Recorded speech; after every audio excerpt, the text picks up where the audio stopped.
What is up, everybody? Welcome to the Ham Radio Crash Course. Welcome to Saturday. Today we're diving into the minds of hams. What scares you? We're going to talk about beginners in ham radio and all the way through to your professional amateur radio operators. So hang on, and we'll get started real soon. Enjoy them memes. Give me a honk honk in the chant.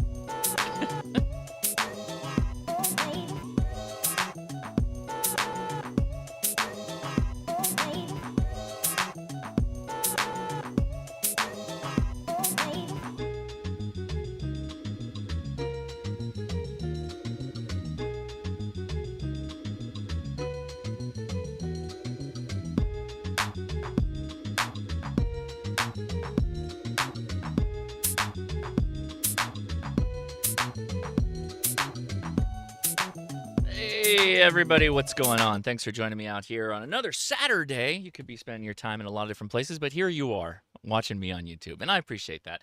So actually, this live stream, we kind of cooked it up, my wife and I, after the podcast last night, because I had a couple of ideas, but nothing I was really married to.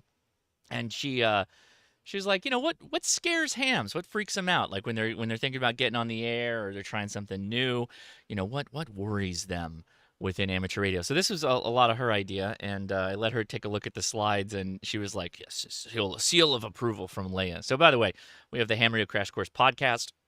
Drops generally every Saturday now because of my changing work schedules. But yeah, once a week with my wife talking about them radios. So yeah, high SWR, right?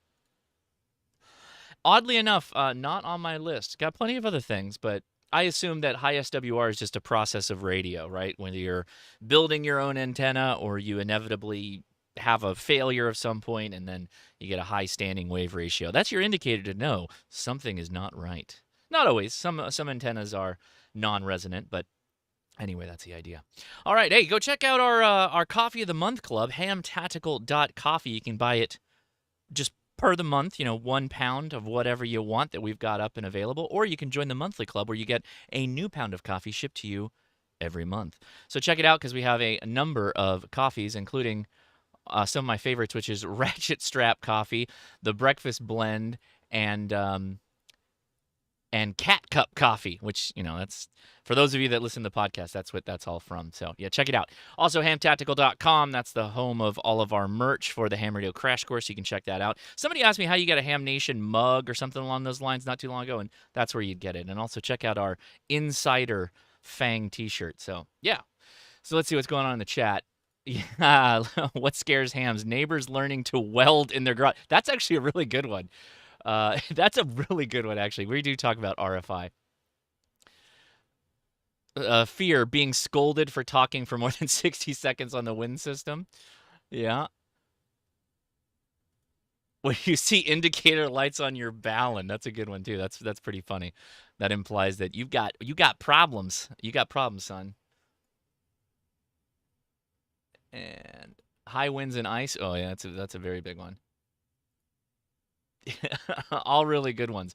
So let's dive into this. I got a couple of slides, but before I mention that, 10 meters is still popping off right here in Southern California. I'm on the higher side of the band, and down the other way, where technicians have access, still a lot of activity going on. So 10 meters maybe will be good for FT8, maybe in the after chat. So if you're sticking around, we always do a couple of hours after the main show where we take your questions live, and I often will do FT8 in the background and make contacts with you all. So we'll probably start out on 10 meters and then work our way to some of the lower frequency bands as well, like 20 meters generally. But yeah, if you'd like to join us, link is in the video description to the Discord. We prefer you join us out there if you can, because then we get your audio, your voice. We can ask you questions directly, which helps out a ton, because often all of the questions that people have in amateur radio require a little bit more context, more questions. Some budget questions usually come up, of course, and we're going to talk about that as well. So let's go ahead and dive into this. Things that went... Why is it showing me my... Get that out of here. There we go. All right. So things that scare ham radio operators.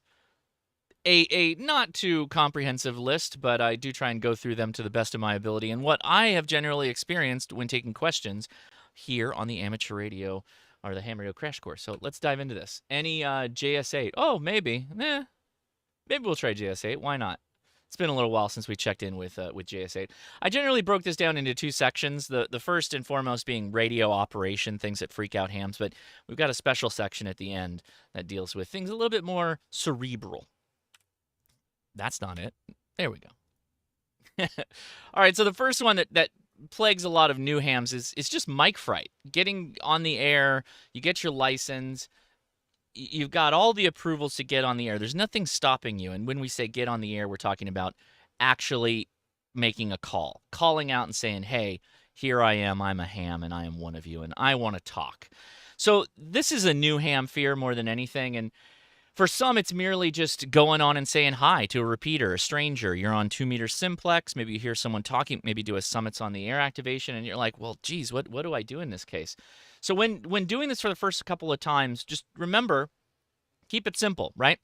This is insert your call sign. I'm monitoring the repeater and looking for a call. Now, when we say looking for a call, we mean just talking, right? We're not going to say necessarily looking for a contact, although people don't really mind if you use those terms interchangeably. But when you're on a repeater, keep in mind that it's not really making a contact. It's really you talking to the repeater and that other individual talking to the repeater. So it's not one-to-one. That's why people say don't call CQ on a repeater, because you're not really going radio to radio, right? When you do this, if someone replies to you, jot down the person's call sign. Or if you have a good memory for call signs, you could do it that way. But jot it down so that when you inevitably come back to the person or you're referencing them, you can use their call sign. Also, it's helpful if you're going to make this kind of your repeater stomping ground that you keep an eye or an ear out for that person's call, because it's somebody that you have met on the air. You can reply to them saying, hello, thanks for coming back. I'm sitting at home and wanted to see if I could make it into the repeater. How are you doing today? That's it. Just like you were talking to somebody on the street that you might have met that maybe has the same car as you, and you're like, hey, I got that same car. How do you like it, right? Well, that can lead to other questions like, how am I making it into the repeater? What's the quality of my signal to the repeater? Because the other side is going to hear you, at least in the strength of the repeater. That's going to be that repeater to that person, right? But the quality of the audio is what's going to vary where you are transmitting from. So maybe you're pretty far off from the repeater and you're on a handheld, and maybe you're a little scratchy because you're sitting in the armchair hanging out in the living room, and maybe they come back and say, hey, you're kind of a little low. Maybe go outside and check to see if we can hear you a little bit better. And you walk outside and you key up, and sure enough, your signal goes up. Quality of audio goes up considerably, and you go, hey, thanks for that. Now I know that if I'm on that repeater, maybe I need to use a different antenna, a 50-watt radio, whatever. Mike Freight. The good catch, Mike Freight. That's right. We're shipping mics. That's how it goes. What type of radio antenna are you using?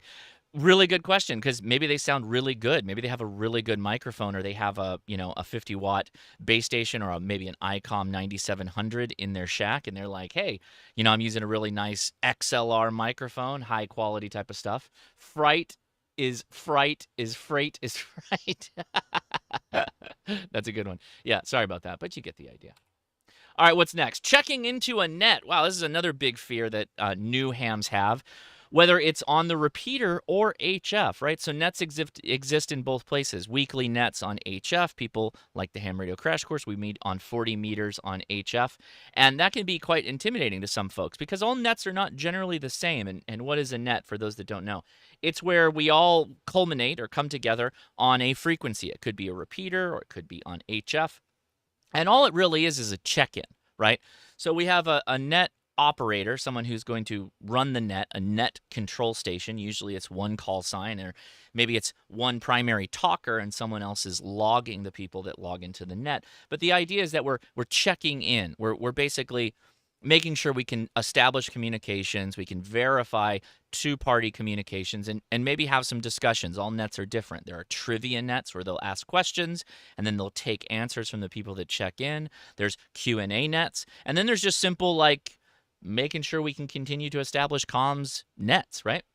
So whether it's on a repeater or HF, first-time net enjoyers can be a bit nervous. That's true. This continues from the mic fright thing. It can be maybe a little apprehensive, a little anxiety-inducing. So the best thing for that, for new operators, is just listen.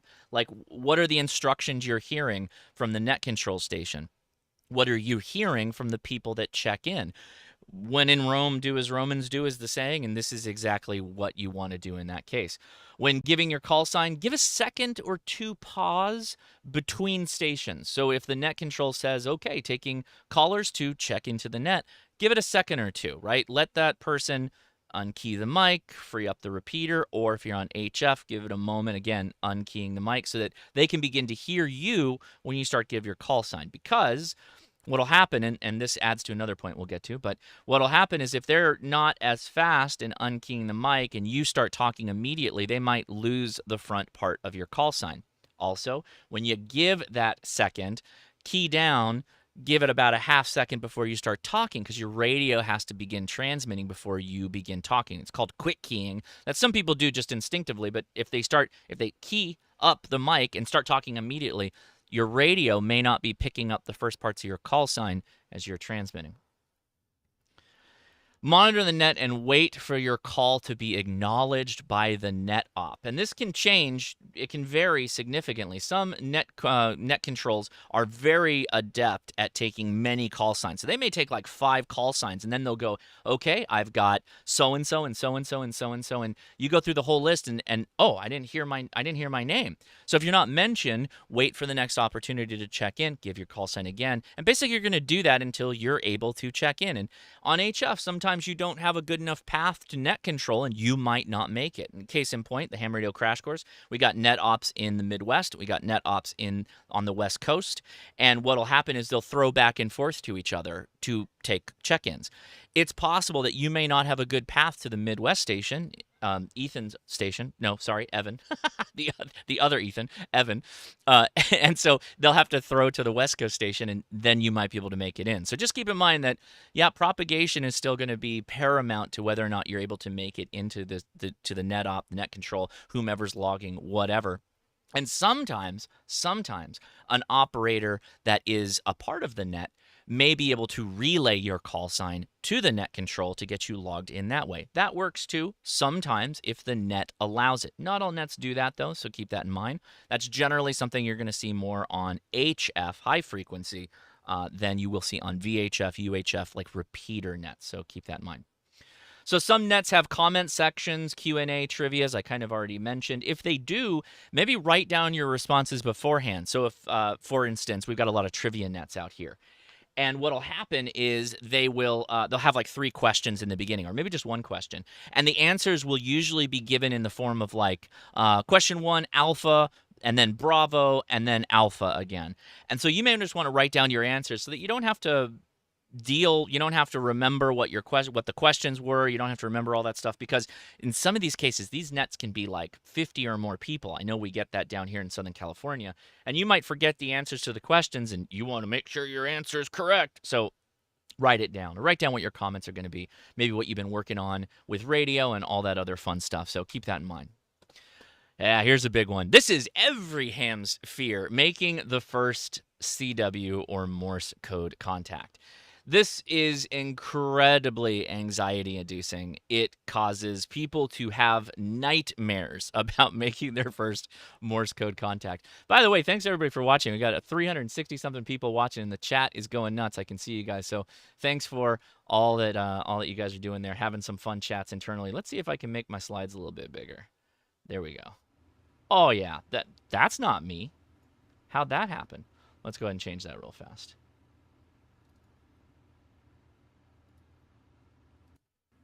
There I am. Okay. Now you guys can see without getting cut off, and probably a little bit bigger too. So that's good. All right. So in a similar fashion to learning any new language, right, that first contact that you make on Morse code live in particular can be quite nerve-wracking. You might have already sat in front of your radio and have been copying call signs for weeks, months even, or copying contacts that people are making, conversations, and you might be quite adept now at copying. At the same time, once you start attempting to transmit, it can be quite an affair, right? It can be kind of scary. So what I recommend you do is possibly join a club like the Long Island CW Club. Maybe get a sked time set up with another ham that is on the air or that you have met. Case in point, the Ham Radio Crash Course, we have a Discord, which I've already mentioned, and that Discord has places that you can set up what we call sked, which is basically a scheduled contact. It's just a little acronym or abbreviation of saying, oh, got it. Okay, got rid of that. I don't know where that came from, but thank you for the mention of echo. So if you are on the Long Island CW Club or you find somebody on Discord that you can make contacts with, you can just work CW with them, right? You can take out your practice fears through actually doing. There are also some devices that will allow you to kind of practice a two-way conversation. It's a little bit robotic, but it works pretty well. Those things are Learn CW Online, the Morse 32, the MCT 73, and I jumped ahead a little bit, but one of my favorite things for getting a little bit proficient in CW and practicing is chasing POTAs and SOTA activations. The exchange, as it's called, meaning the characters that are passed between the two stations, right? So let's say I'm on a summit or you're on a summit, and you're activating the park, CQ, CQ SOTA from KI6NAZ if I'm up there, and you come back to me. I'm going to reply with something like TU, thank you, UR, so the letter U and the letter R, and then I'll say something like 5NN or 599, and I'll repeat it so you get the signal report, and then I'll say something like BK, which is an abbreviation for back to you, and then you might come back to me with BK, thank you, UR, 5NN, 5NN, 59999, and then, K or BK, and then it'll be that's it. Then I'll come back 73 dit, you get that dit back, and then boom, right? That's easy stuff. You can write that down on a little piece of paper. You could even laminate that and keep it with your tiny little mountaintopper radio there. But remember the big thing, and I think the most important takeaway of all of the modes of operation, let me just be straight up here, okay? On voice, people expect you know how to speak the language that they're talking. You wouldn't be talking to them if you couldn't speak. FT8, nobody here can hear your screams in FT8. Nobody cares. But when it comes to Morse code, that is the largest community of amateur radio operators that wants to see you succeed and become proficient in Morse code. So just remember, there is tons of people that will totally take all the time that you need to make that contact to get you the experience you're looking for. There's a ton of people that are just so passionate about Morse code, and you can see that with groups like the Long Island CW Club, right? So keep that in mind as well because, again, amazing resources. All right, another big fear of amateur radio operators, operating outdoors. It's the agoraphobic ham's fear. So somebody who does not like being outside in public more than anything, can be quite, an interesting setup. Like here, case in point, this is Seal Beach, California. I think it's actually Shane's antenna setup. You can see quite the bend on there. We had massive amounts of wind, massive amounts. That's actually the day, even though we guide out our little awning there, it took flight and flew like 30 feet in the air, flew into the parking lot. So yeah, it can be quite intense if you set up a radio station, particularly in a place with lots of people walking around and being active, that they're going to come in and like ask you all kinds of questions. They're going to want to know what's going on, what you're doing, and why are you there? And sometimes they'll even have conspiracy theory type ideas. I always get the, hey, are you doing connection? Are you talking to aliens, right? I'll get that a lot, which, of course, we're not talking to aliens. We're trying to make coast-to-coast communication or international communication if possible, right? So setting up a radio station in public is just an attention grabber. There's no way around it, and that's just going to be something that you either get used to or maybe you just don't want to be a part of it, and that's okay. But there's a couple of tips that makes life a little bit easier, or maybe a little bit more comfortable. If you want to avoid this tension, find a secluded area, hopefully something with potentially a lot of trees or some kind of cover that you can conceal yourself amongst. Maybe also set up with a smaller footprint type radio setup, so a QRP radio and thin gauge wire antennas, like a K6ARK or something along those lines. I have antenna wire that is very thin, and the shielding is green, and so it works out really well if you're in and around trees. And, you generally just don't get that much attention if you're kind of away off in a pavilion, or maybe you have a lawn chair set up just way out on the other side of the field. You got an antenna in a tree. People won't really pay much attention to you, and they don't really care. However, if seclusion is not really an option, like it is on a beach or whatever, in this case, and you were in plain sight, maybe bring some flyers that document what you're doing. Now, I don't have a link for you, but honestly, I think that this is best if it comes from your own words. Maybe print them out, have a couple on hand, and then you can kind of hand it to people and say something along the lines of, hey, I'm actually talking to a station in, I don't know, Missouri.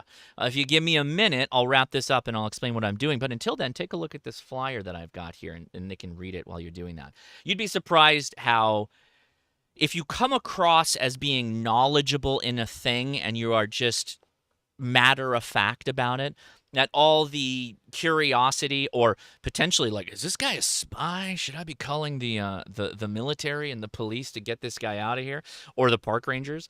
Then all of a sudden that stuff just melts away because, again, they can kind of hear your radio. Hopefully, if you got a speaker set up, that's always a good idea, by the way. And then all of a sudden they're like, oh, this is actually pretty cool. I love this, and it's really awesome. Now, while it's not required, sometimes having a printed out copy of your license can be very helpful, whether you're talking to a park ranger, if you're doing parks on the air. In my case, when I was in New York City and I had a little place I was set up in the African Burial Monument, there was a security like booth that was controlling this, gate, this checkpoint. And eventually one of them came out, had 1,000 questions for me. And I happened to have a little plastic badge that I had made when I was at Huntsville Hamfest. And I handed it to him and I let him take a look at it. And he's like, who you with? And I'm like, well, I'm just by myself. I'm making radio contacts, but I do have an FCC license. And he's like, oh, yeah, FCC. Okay, right on, right on. Right. So, all of a sudden, all the questions kind of disappeared. And he was like, okay. He's like, God, I need you to move away from the security booth a little bit because, we're worried about getting like shots fired off at us because, we're in a high security environment. Sometimes they'll fire on the security booth and you don't want to be by that. I'm like, you get shot at? It's like, it's a worry we have. It's a concern. I'm like, yeah, no problem, man. I'll move down. Another thing that's really important to bring along is a landscaping ribbon, right? So the little, about an inch wide, like high vis, and don't go green. I hope that should be obvious, but I like pink. Yellow's okay, but it's a little too close to green. Go with bright pink, something super, super bright. Blue even can blend in if they're looking up and you got a really nice blue sky. Pink is great because it's not a normal color that you see in the wire or the wild. And if you have a wire antenna up, particularly, if you're making that vertical climb up and out to go to a tree, go ahead and throw the pink ribbon on there so that people know it's there. It's flapping around in the wind. A kid won't go and clothesline themselves. And of course, if you have coax, make sure there are no kinks in the coax. You don't want anything to cause them to trip up or do whatever, and whatever about that. High vis, that's right. High visibility for days, for life, right? Never for, James. Question, how about a sign that reads FCC licensed radio operation? You can, but I don't know, that screams a little whackerish to me. I think that it's fine if you maybe hang a little badge on you. I think that's kind of funny. I take that back. It's not funny. It's something that it makes you look a little bit more authoritative regarding that. So a high-vis vest, that bottom part. So a high-vis vest is like a crossing guard vest or something that a construction worker might wear with a hard hat, whatever, right? One of those orange vests with the reflectors. If you're just sitting there and you have pretty decent kit, like a nice, like at 891, right? So if you have a Yaesu 891 on a table and you're talking on a microphone and maybe you got an earpiece in or something like that, and you got a high-vis vest on, nobody's going to be asking you anything. They're going to think that you're there for official business. They might call the cops. They might go get a park ranger, but most of the time they're like, oh, I don't want to interrupt this guy. This is serious business. All right, this isn't everybody, and probably not a lot of people that follow me, but there are people out there that have a major fear of computers in amateur radio. Either they have an opinion that computers don't belong in amateur radio, or the technology of computers is kind of advanced beyond when they were most prominently using computers. With things like FT8, though, the demand, if you will, to get on a computer is higher than ever. Again, there are more contacts being made on FT8 than pretty much any mode of operation that's out there, including single sideband. I think somebody could probably look that up for me in the chat, but it is my understanding that I think FT8, there are more contacts made on FT8 a day than there are on any other modes of operation combined in amateur radio. I think that's still true. I don't know exactly how we test that. I don't know if those numbers exist, but I think you could probably look that up on like Logbook of the World or something. Much of ham radio leverages computer applications to make life easier and quicker. Ask any of your POTA friends who go out there, what are they logging on? They're likely logging on their phone, or they're using a laptop, or they're using a digital mode that can log to the laptop at the same time when they're making contacts using applications like Ham Radio Deluxe, for instance, right? So with regards to people who are scared of such things, keep it simple. Just use Windows, right? Windows is all the applications are on Windows with some important exceptions, but largely Windows is the way. Particularly if you are newer to computers, but or maybe you haven't used them in a while, or you're just not that interested in getting much better at it. Windows is probably the place to be because the people that will be offering you like help or who you might be engaging with, statistically, it's very likely that they're going to be on Windows. And so make it easier for them. Don't just walk up with like a Linux computer and go, yeah, I'm running Arch Linux. I'm a total computer noob, so I need you to un-F this for me. So keep that in mind. Now, when you're following a video or a guide, do it to the letter. If that means slowing way down, don't make assumptions. Do it exactly as it said, and you're generally going to be fine. For radio interfacing, right? For radio interfacing, this is very important, and it might not be mentioned in the guides you are active on. So if you're trying to set up FT8 or JS8 call or one of those applications for automatic logging, like a log, like Ham Radio Deluxe, right?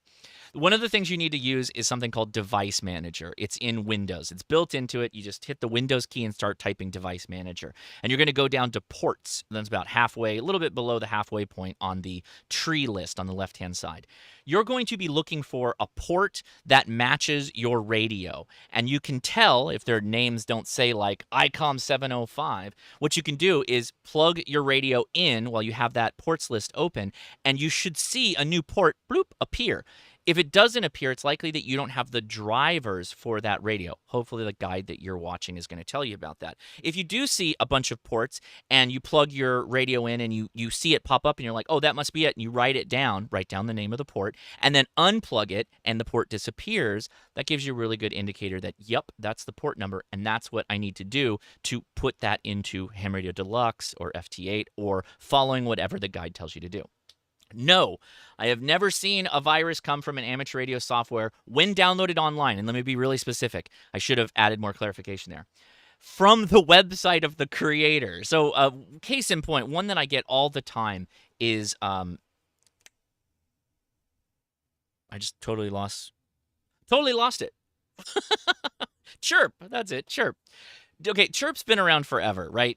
It's a weird name for an application that we use to program VHF, UHF, dual band handheld radios, among a myriad of other radios, but it's generally used for programming memory channels. So Chirp is not really like in the Microsoft database of applications, and so when someone who doesn't know much about computers runs Chirp, like the installation file, or runs the program after installing it, Windows will say, I don't know about this, and they'll have a big warning pop-up screen. People assume that that means that there's a virus on there. No, it just means that Microsoft can't really verify where the software came from. You can even get this from major manufacturers' software because it may not be known in the Microsoft repository of applications or what have you. So generally, though, you're fine. Again, though, you should be downloading this from a reputable website. Make sure you're downloading it from the creators page, whatever, right? But take the time to do that. And again, a lot of guides, like if it's a reputable guide, it will probably link you to, like I know my Chirp video will link to the good Chirp, the main website, and then you can download the latest build for it, and you'll be off and running. While foreign to you, computer software installation shouldn't be hard in most cases. So there's a difference between your lack of knowledge in something being foreign and then the steps to actually work through it being difficult. In most cases, you might view the installation of software as hard or using it as hard because it's new to you, but not because the process is difficult. So if you stick to it, follow it in logical order, don't take shortcuts, do it exactly as it said, you'll likely come to the end and you'll be good to go. Now, I do make a note here. If you need advanced help, and by advanced, I mean like someone literally walking you hand in hand through this. I do know someone that is willing to, per hour, yeah, there's a charge associated to this, so keep this in mind before you blow up my inbox, that can get on the phone with you or get on Zoom and walk you through it. No, it is not me. I don't have the time to do that, although I wish I could. Maybe in some future time I could have maybe when I retire, I'll do computer ham radio consulting where I charge you by the hour. So let's see. Oh, my buddy, Corpse a lot. I'm afraid of calling CQ and finding out I was just at the drive-thru at the McDonald's. Yeah, or the Del Taco guy comes back and goes, "I'm at Del Taco, come and get me." Who's in SoCal that knows that reference? Hopefully there's someone. Anyway, thank you, buddy. Appreciate the super chat.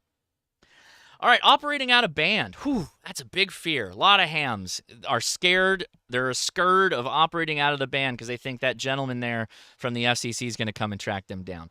The truth of the matter is no, that's not going to happen, right? Then it's happened to like pretty much every ham, I think, at some point. So basically what this is where, let's say you're a technician, right? Let's go back a step here. We'll do this. I'll demonstrate this live.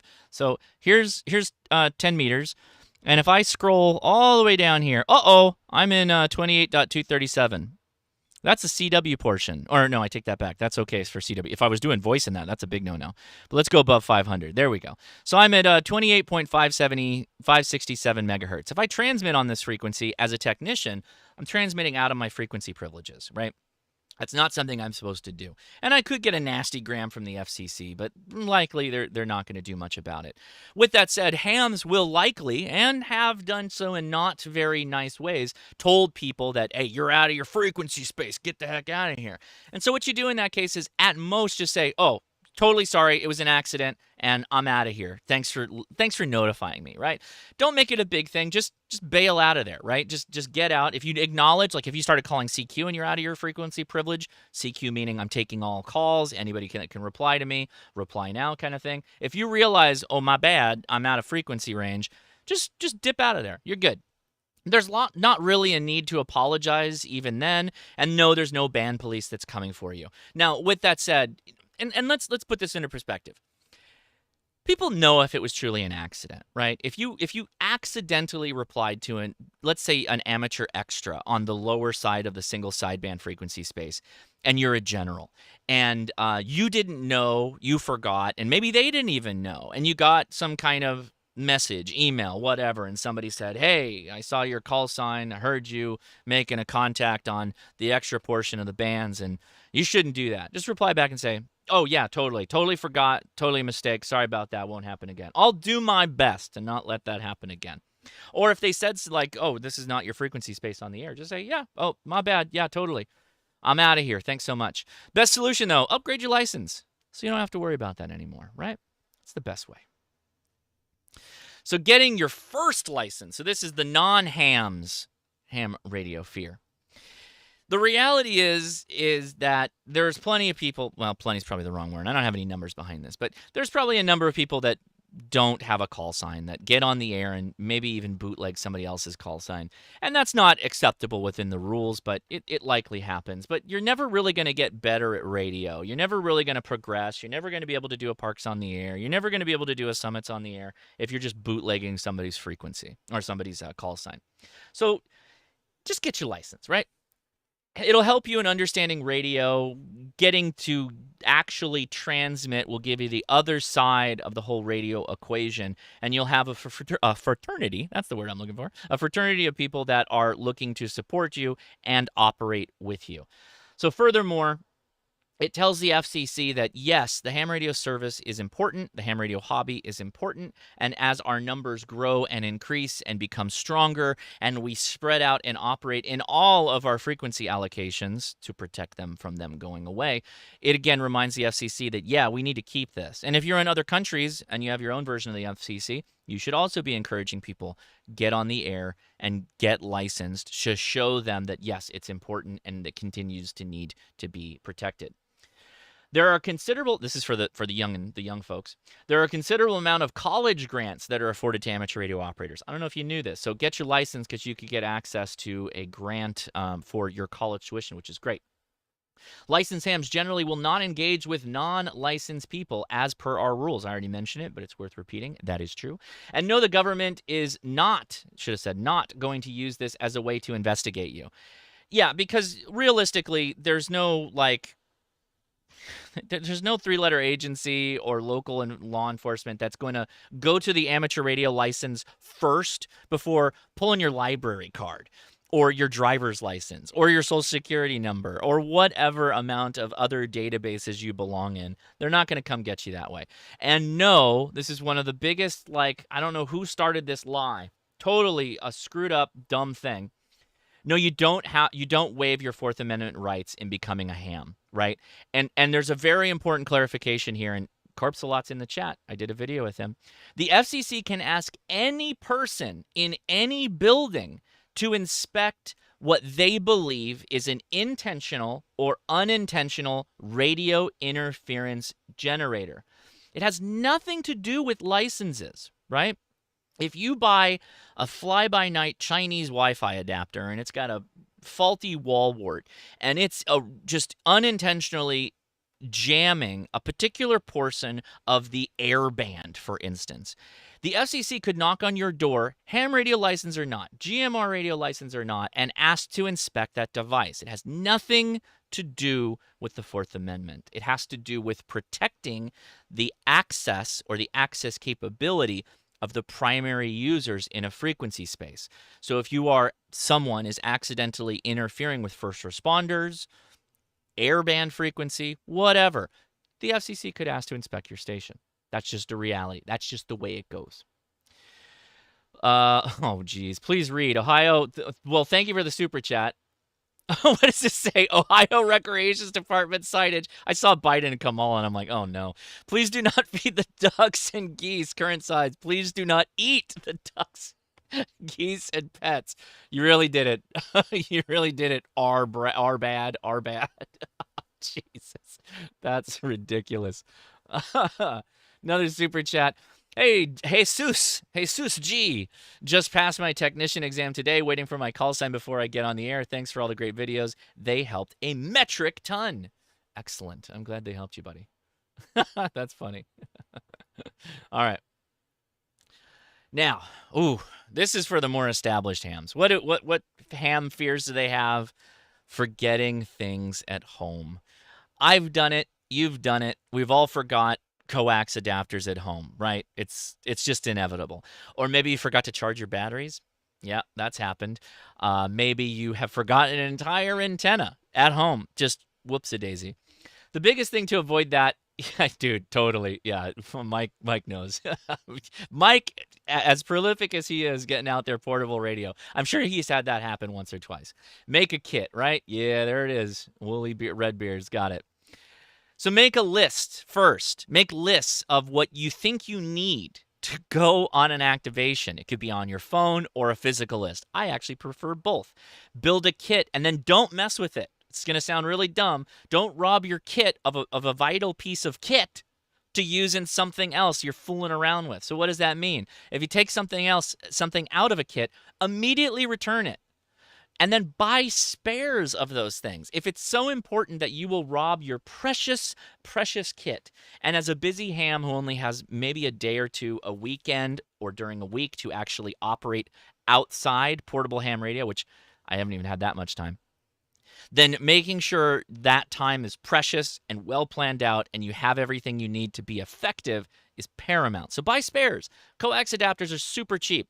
Power pole to coaxial adapters. What am I saying? So if you got a battery with a power pole connector, that little bit, that nubbin that goes into your radio, that's called a coaxial plug. And those coaxial plugs has various dimensions. In fact, do I have my example? I do. Check this out. I'll show you this right now.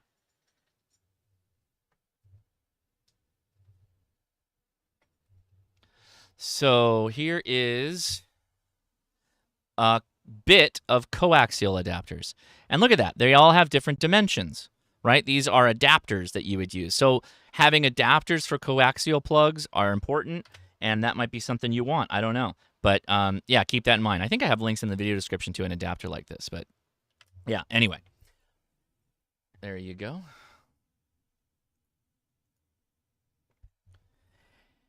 USB cables, another thing that gets forgotten all the time. In a world where we're starting to use computers a lot more, or phones connected to your radio via USB, it's really easy to forget your USB-C to USB-C cable, or maybe your charger cable for your car and your phone is USB-C to USB-C, but you need a USB-A to USB-C or USB-A to whatever, right?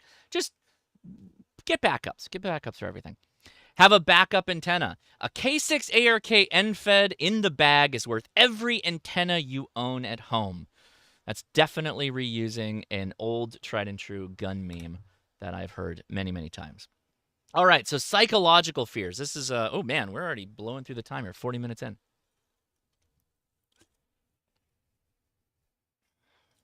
Yeah, that's not a bad idea either, is have adaptability. So if you normally use power poles, you can use banana plugs sometimes, just jam them in there as backups, or, whatever. There's all kinds of ways to make it work, right? So possibly even bring in some tools and some other stuff to be able to get back on the air was also acceptable. Fantastic comment. Don't forget to set up in the yard, meaning your home yard, not your neighbor's yard, your home yard, before you leave home, so you know if your kit is complete. That's good. That way, when you're disassembling your station and you drop the coax adapter, it's in your lawn and you'll never find it again. No, I'm kidding, of course. But what else? Yeah, yeah, right. Exactly. I've never forgotten anything at home. Said no POTA activator ever. Yeah. All right. So psychological fears. It's actually a big thing. Let's see if we can walk through some of them. FOMO. Not buying the right radio or gear. Now, as an engineer, I feel this, right? The analysis paralysis hams fear. So every ham out there who's pored over the spec sheets, pored over the videos on YouTube, pored over every possible piece of information about a myriad of radios that subtly fit your budget and your whatever it is you're trying to do with radio, this can be an absolute nightmare for many people. Engineers have this. I have this. It happens at work lots of times, right? Yeah. So Sean Weiland, nothing screams analysis paralysis like the folks who want to buy once, cry once, because they want to buy once. And if they make a mistake, they didn't buy once. They failed the fundamental rule, right? FOMO is also missing. Oh, thank you, Chris. I appreciate that. But the idea of FOMO, fear of missing out, is you bought the wrong thing, or you bought the thing that's most of the way there, but now you're looking at another radio and the grass is greener on that side, and you now are second guessing yourself. So here's what I recommend for that. Write down your radio goals for operating. Not, my goal is that I want to own an Elecraft KX2. That's not a goal. That's coveting, right? You're coveting a radio. Write down what you're planning to do, right? So let's say that my goal in amateur radio is to 90% of the time, I like to wake up in the morning, pour myself some delicious ham radio crash course coffee and sit down in front of my radio and just work who's ever out there. Or maybe stay up really late at night and work who's ever on the air. And I'm going to do that almost all the time. But then maybe 5%, maybe a couple of times a year, I go camping and I want to be able to take a radio with me. Well, if you're only planning on buying one radio, it wouldn't make much sense to get a Elecraft KX2 for portable operation and forego the 90% enjoyment you expect to have by having a base station radio at home. So the reality is you need to be truthful to yourself and be clear in what it is you want to do. Do you actually want to work from home? Have lots of fun doing that, and then a little bit of discomfort unplugging your radio 3 times a year to go on a camping trip and bring it with you? Yeah, that's probably a better way to go at the end of the day. Or maybe you have the RFI from your nightmares at home, and you can't operate at home in the morning or in the evening, and you can only do portable operations, right? So then now that's going to fundamentally change what radios you might be looking at. So rank those operating goals in priority and watch and read the radio reviews for those radios, because what are you going to see? Well, using the KX2 as an example, you're going to see the KX2 outside most of the time. It's going to be in the field. It is a field radio. It's also QRP, so they're likely going to be doing some CW, maybe some digital. You'll see me occasionally use one on single sideband, but it'll work, but it's a CW radio. A lot of folks are going to use it on CW, and they're going to love it. They're going to tell you how great it is. And it is great because it's kind of like a little Swiss Army knife of ham radio, which is very cool. So consult the radio specs, very important, right? Why do we consult radio specs? Well, we want to know the coverage of the bands that it has, the operating capabilities. We want to know what power output the radio has. We want to know what power draw the radio has, right? So here's another good one. You fall in love with the Yaesu FT891, right? Great radio, great for POTA, particularly whether you're in your car running mobile or you're going to go on a picnic table or you're going to do whatever. The downside of that radio, it's not really a downside, but it's something you have to keep in mind, is that you're going to have to spec a battery to go along with that radio. It's a 100-watt radio, and I think it was like close to 1.5 to 2 amp draw on just receive, just being on. That's the power that it's consuming. You're likely not going to be able to bring a little QRP battery you might run an Elecraft KX2 with, but you get the benefit of having more power when you transmit. That comes with some trade-offs, like being required basically to carry a large enough battery. There it is, 1.5. Yeah, I was there. Anyway. So yeah, keep that in mind. You're going to have to spec that into your plans. Your paralysis should be focused on what you think you're going to do. If you're planning on backpacking all the time, the FT891 might not want to be on your list unless you're, a young buck and you can carry ungodly amounts of stuff in your backpack. Well, that might work, but for me, I'll generally grab the KX2 or the 705, depending on how far I'm going. Be honest with yourself on what your time is going to be spent doing, going back to the ranking priority, and set a workable budget. There's nothing I've seen a lot of people that will try to get, like, I don't know, the FT710 when it came out from Yaesu was like, what, $1,200 for the AES version? It's now come down, particularly for the field model. But a lot of people were buying that, and they were forgetting that they also need a battery. They need a power supply. If they're not going to use a battery, they're going to need a coax. They're going to need antennas. That's all needs to be included in your budget, right? So keep that in mind. And then last but not least, it's not written here, but if you can get stick time, which is a pilot term, and you can actually go practice or use one of these radios with someone you know in a club, you go down to ham radio outlet or field day or something like that, that you can actually try the radio, you might find that that KX2 that you've been lusting after for the last 6 months, you want to go operate it or use it, and you're like, I don't really like the interface. Or it's not really designed to do FT8 or digital modes, and it gets kind of hot. Some of those things, right, that might come up. There's nothing wrong with the radio, but it just might not fit your exact needs, and you got to be honest with yourself. All right, what's next? Not having all the latest and greatest gear. Now, this is the FOMO hams to go along with that last image. This is a continuation of that. So the first one was possibly the newer ham, right? The newer ham can't decide on their first radio. Now you got the opposite, which is I'm gonna go bankrupt from buying all this radio stuff, right? And obviously, Flex Radio, we got to make a shout out there. Not an inexpensive radio, some of the coolest technology out there in the amateur radio space, but not cheap, right? And a new one just came out, and there's Flex bros that are out there selling their old Flex to get the new Flex, and that's a thing that happens. It's fear of missing out, chasing the new hottest gear, and we YouTubers definitely don't help this fear at all. So the two fundamental truths in radio today are most radios are good enough for whatever you want it to do. Whether you're going to have to slap a dongle on the side, you're going to have to interface the audio in a different way, you're going to have to use USB connections of some kind like a digi-rig, you're going to have to plug a laptop into it, maybe even crack the box and put a little board in there, because I remember that was the thing we were doing with the 7300. We wanted a receive antenna, and so we could add a little daughter board in there to make it work that way. The good news is that most radios retain their value like really well. Some better than others, but they generally retain their price, if you will. Their desirability doesn't really go down. They're still going to be sellable if you end up, let's say you bought, I don't know, a more recent radio. Let's say, okay, case in point. let's say you go buy the last edition of the Flex radio, and the new Flex just came out. You could still sell the other Flex. Yeah, you're going to take a hit because Flex is kind of an incremental upgrade. Because that's kind of what I'm seeing a lot of stuff is that the latest and greatest radios, when looking over the series of radios, like the radios in class, 100-watt base stations, Yaesu, ICOM, Kenwood, right? Flex to a certain degree, Elecraft, right? They're going to have similar feature sets, and as they upgrade through their own line of products, they're going to be incremental, right? There's going to be slight upgrades.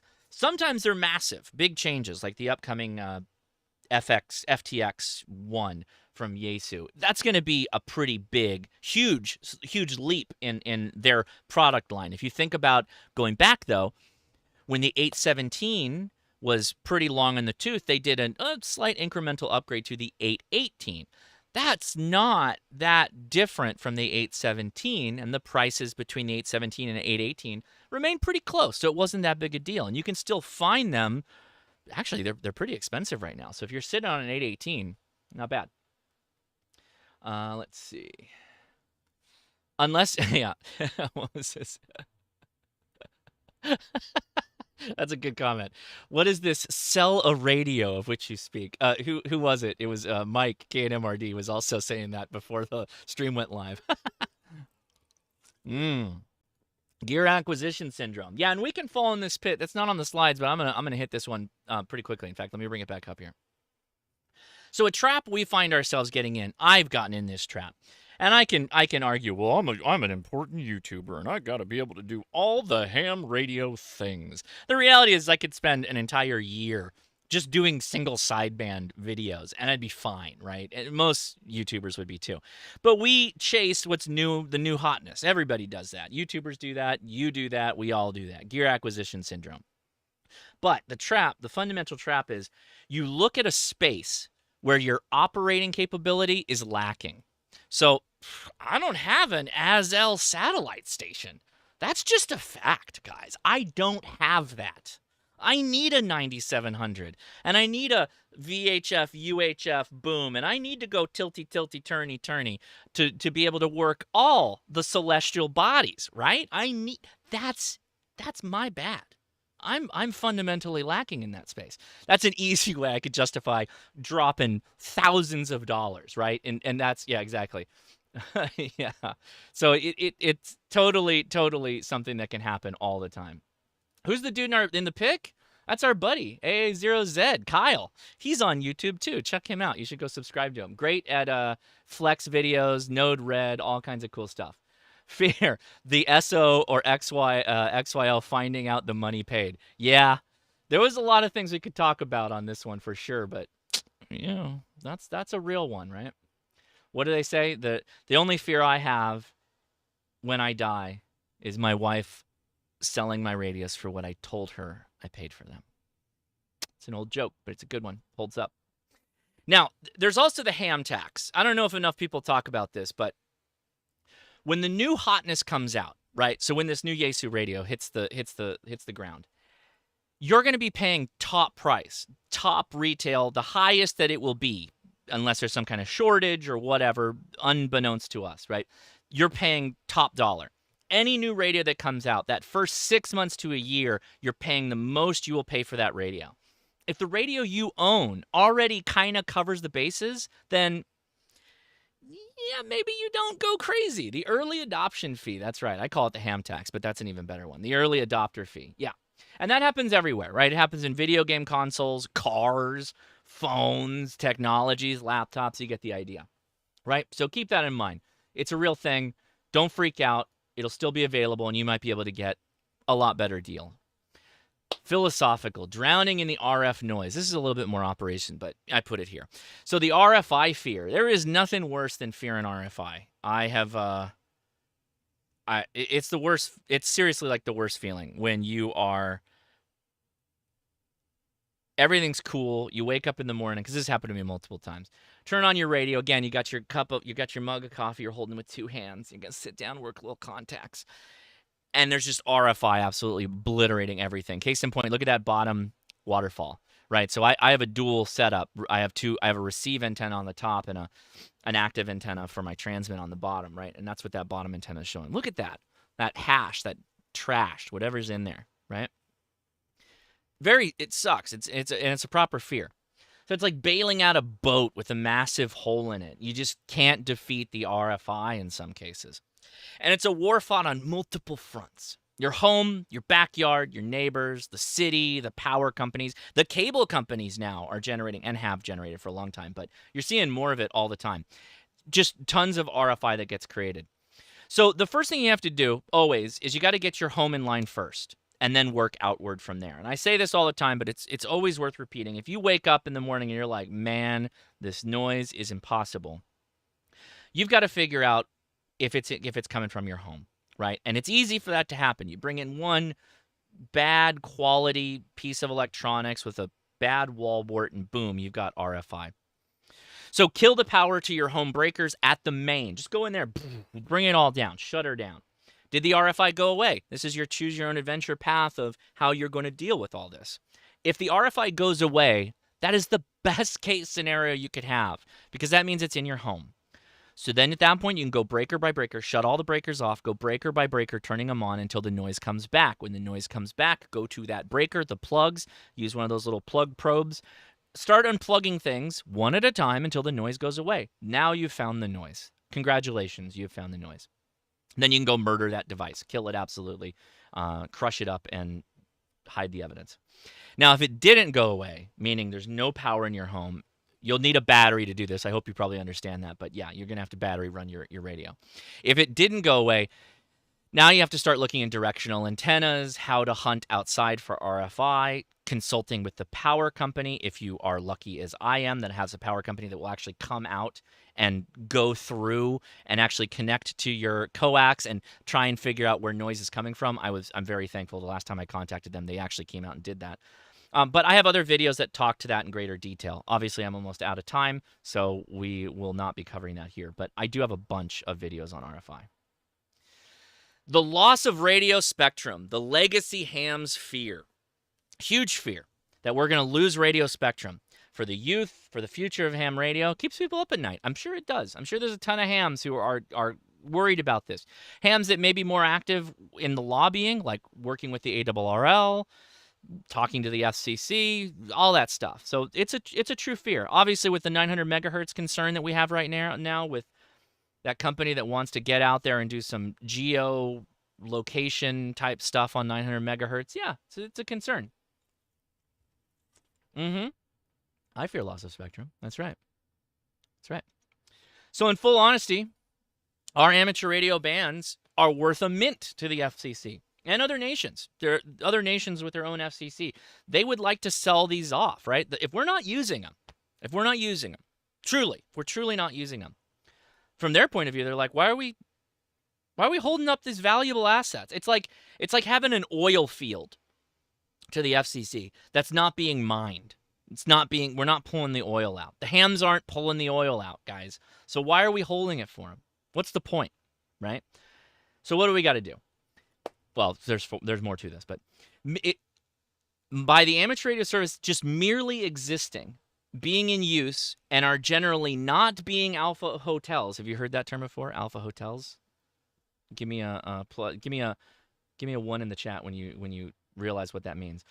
That keeps the international radio fraternity afloat at this point. Truly, like it is the fact we use the frequencies. It's the fact that we aren't jerks, that we can work together with people, work with the FCC to a degree, follow at least what they're saying and what they're requesting. Then I get it. Yeah, see, lots of hams get it. Angry hams. Yeah, they're alpha hotels. There it is. Somebody got it. Arthur got it. There are two immediately useful things you can do if you are scared about the radio spectrum going away. Use the frequencies is one, and not just you. So if you are a 900 megahertz enjoyer, get other people on 900 megahertz. Make a YouTube video about how cool 900 megahertz is, showing it in use, teaching people how to use it. Maybe reach out to me. Maybe we can talk. If you don't want to make a video, help me make a video on it. Help us defend the radio spectrum. I'm willing to do it with you. Encourage, educate, and aid others in getting on the air in the bands that we should be protecting. Say what you will about the 905, right? It's a pretty expensive radio that ICOM created, but it's the only radio that I know of that's a turnkey solution that allows amateur radio operators to get into frequency spaces that I believe we generally are not active on and could potentially lose. And those happen to also be the really valuable frequencies, right? So keep that in mind. Second thing to do, respond to all FCC requests for comments to the best of your ability, unless you truly have just no horse in the race. But maybe reach out to other hams. Maybe educate yourself on what's actually going on, what the petition to the FCC is being asked to take away from hams and give to other entities, and then come up with your own reply. Now, that is my recommendation. Come up with your own words to respond to the FCC after educating yourself about the details of what is going on. That has the most weight at the FCC, if you take the time to get educated and comment with whatever information you have. Your favorite band you can still take a form letter if you want, but why read 15 copies of the same form letter, right? They're just going to read the first one and go, oh, we got 15 of those. Great. Your favorite band might not be endangered now, but generally any erosion to the hobby is negative and can impact the future. That is true. So even though you're a single sideband rag chewer on 20 meters and 40 meters, and that's all you do, this 900 megahertz thing is something that's important, and you probably should look into it. Use it or lose it, as Sean would say. That's right. I think this is my last one. The aging ham radio knowledge base. The sagely ham's fear. And there's Gordon West, likely the man that got you all licensed. An amazing ham with just so much knowledge. So we've heard this, right? The most intelligent and knowledgeable and wise who've experienced so many things at some point are not going to be radioactive, right? They're not going to be on the air. They're not going to be going to ham meetings. They're not going to be there at field day. They're not going to be assisting people. The truth is, aside from the ham that's like in adjacent careers, right? So your RF engineers, your electric engineers, this knowledge didn't come quickly. No one attains their ham radio knowledge just by taking a pill. If we did, we'd all be pilled out of our minds. Decades of time spent working on amateur radios, operating radios, is how our best and brightest attained their knowledge and wisdom. That's just a fact. An engineer working in completely unrelated fields takes them decades to attain the level that they have. That's why we have subject matter experts, or generally our more senior engineers. They've been doing it for so long that they are the knowledge base. They are where we go when we have questions. There are no shortcuts to attaining this knowledge. Therefore, in every generation, the most knowledgeable will be the older demographics. It's just the way it is. So while the problem we face, and this goes back to the statement of we are at a point where our knowledgeable hams are going to stop being active on the radio. While the public face of radio does often resemble the older demographics, that doesn't mean there aren't many younger people in the hobby. My demographics on my YouTube channel are pretty flat, pretty even across the board. What that means is the folks that are busier with families, career obligations, and whatnot are not the people you're seeing as the public-facing aspect of ham radio. That comes later in life when they become unburdened by other responsibilities. So when you go to a ham fest and you see more of the senior demographic, the older demographic of hams, that's not to say that there aren't younger folks that would love to be there, but they can't because they have other obligations. But even still, the people with the most amount of time to do the thing, do the hobby, do the radio activation is likely going to be the ones that are retired, the people that have more time available to them. And it's the same that's applied throughout 100 years of amateur radio. You're going to have an older group of folks that are going to be the more active ones because they have the free time. Or in the past, when radio was its own business segment, much larger than it is today, traditional radio at least, then there was lots of career people involved in amateur radio because it was an extension of the job they were doing. Radio has shifted a lot, right? We have telecom companies where a lot of people that could be really good hams are now working in. And what do? They work 100% of their time full-time in telecom companies and working on other stuff, right? So keep that in mind. It's not that the aging ham radio knowledge base is going to disappear. It's that it's just going to be the next generation of hams in the future growing up now. And it will look different, differently capable, likely. But less effective? I don't know. The jury's still out on that. I am more positive than I am afeared about that per se, but I will let you guys think that one out. I don't know. Let's see. So many comments. Man, 500 people watching. Whew. Appreciate you guys. Yeah, I think that's it. Is that my last one? That is it.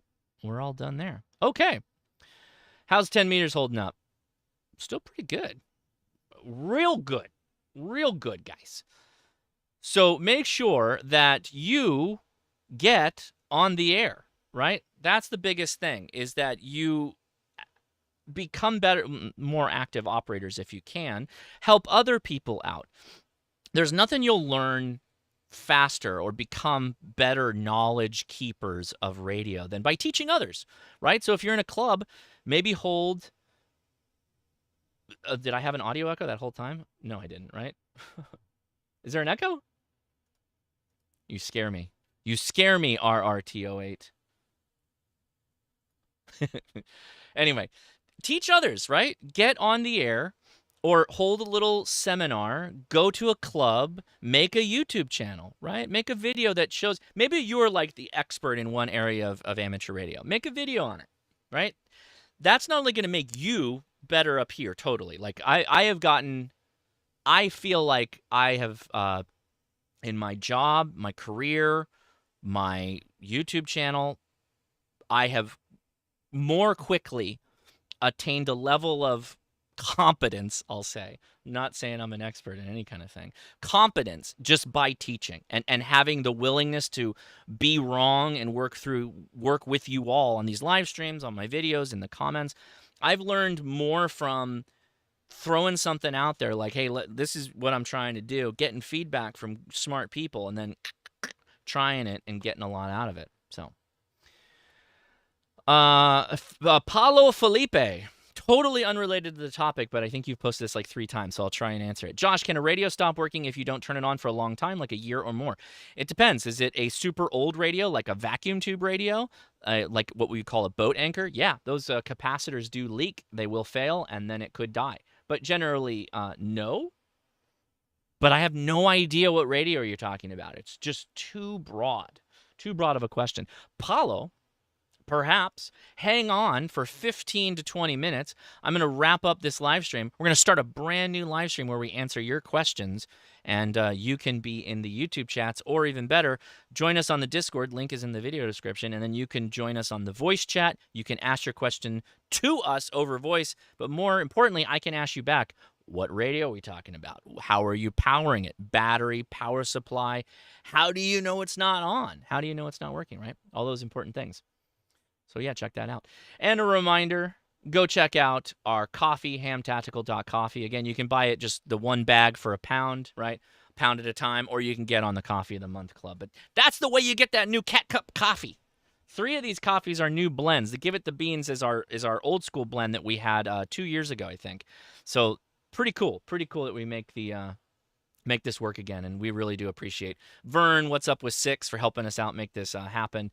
He's the guy who's doing the logistics on all that through his coffee company, and it's good coffee. I've been drinking through the first one, the Give It the Beans, and I tell you what, it reminds me a lot of the first one we had, so they did a good job. See, you ask me questions like this. What is the best icon radio? I think you meant icon. Now, well, it depends. It depends, guys. It depends. Of course, the answer is, what do you want to do with it? 705 for me is probably the best icon radio from my point of view. The ID50, that might be Mike KMRD's answer because he loves that battery life. It could be the brand new radio that they just introduced. That's probably on paper the best icon radio, but we'll see, right? There you go. All right, guys, I am Josh, KI6NAZ. I'm going to have a lot of fun with you in the after chat. I hope you join us over there. Thank you for watching, all 500 people. It's super awesome. Enjoy these memes I'll play you out of here. Oh, no, I can't do that yet. I got to say thank you to the patrons, of course. Jeez, sorry. I looked at the clock and I'm like, oh man, I'm 10 minutes over. We gotta move. We gotta boogie out of here. But thank you, patrons. You guys are directly helping to support the channel. The funds, if you will. YouTube is kind of a mess, right? They take out considerably more money, so your mileage is a lot further on Patreon, and I appreciate you guys that check that out in the video description if you are so inclined. But these are the names of our producers. They're the guys who vote to pick which video topic I will be doing a video on every month, and we do that the first weekend of the month. And I've added as well a list of the names of the people who are joining us on the Coffee of the Month Club. So appreciate all of them and the support. Let's see. Ha ha ha. Yeah, the fear is mine. I don't get the reference, but is the chat? Yes, the chat is on YouTube as well. So I'll be live streaming just like I am now, but we interface directly with the Discord. I don't know what that is, James, but just finished the Enid Hamfist Pizza Party. Well, love that. Excellent.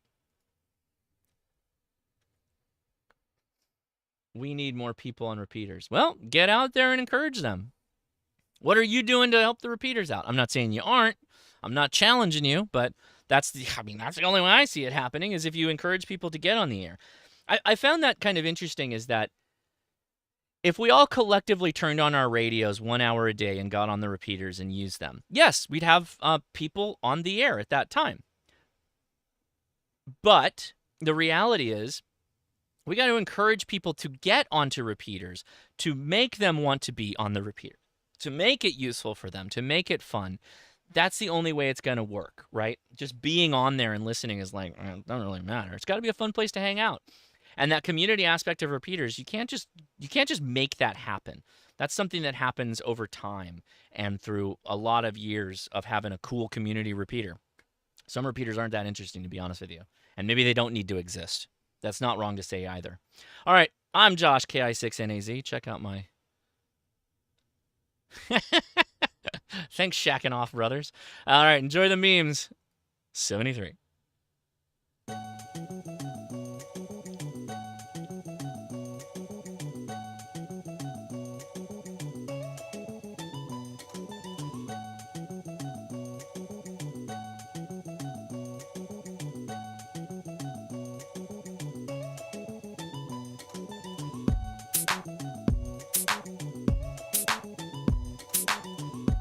There you go. Get on it.